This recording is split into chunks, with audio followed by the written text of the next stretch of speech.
This clip is brought to you by 8 Sleep Mattresses, the temperature-controlled Tesla of beds that automates your sleep. Sleep better and enjoy this clip.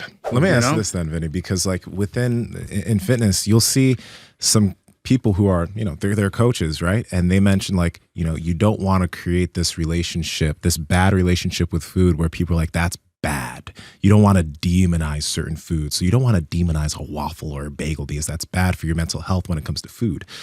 What are your thoughts on that? So this is with food, right?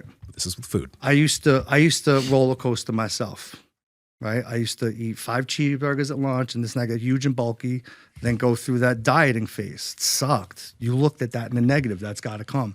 You don't do that. Make food a lifestyle.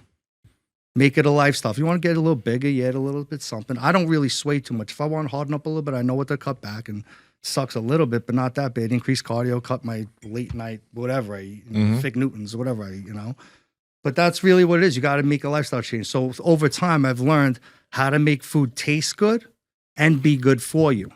And it's also like, so this is what I do with people, right? Basic. I touched on this a little bit in one of my last posts, right? If someone, they come to me, they got to lose weight. I said, you can't look at the whole mountain. You look at the whole mountain, you're like, holy shit, I got to climb this whole mother effer, right? But now, every time you're hungry, right? I don't care if it's now or in 5 hours, make a conscious effort to put something good in your mouth.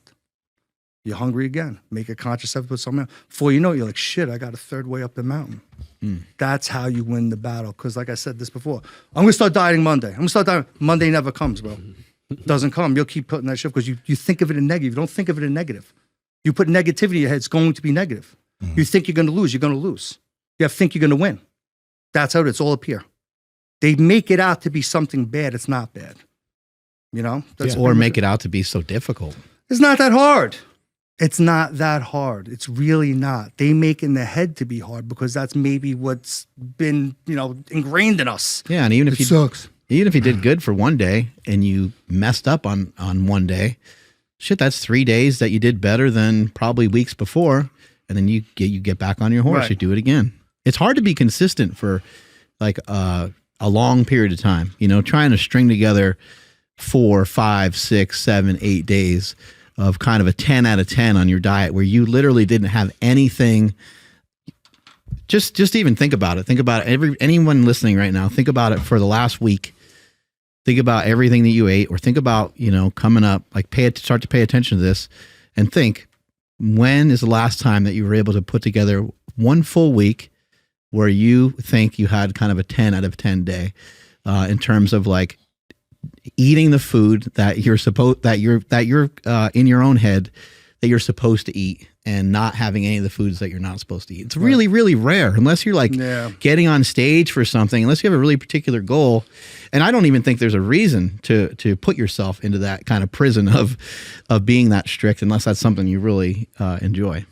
So to touch on that about writing down what you eat is what you were saying? Just kind of recording? Yeah, writing it down is not a bad idea, but just think about it. Maybe not so much for maybe the average normal person who's just looking to wait and get over that and beat that battle of just trying to get skinnier. That's easy. Like I said, make conscious effort every time you eat something and with some knowledge on what to eat. But for someone who's an athlete or a bodybuilder, let's take, right? And it's happened to me. That's how I know. All of a sudden, I'm like, dude, I feel fucking sick today. It's not from what you did that day. It's the day before.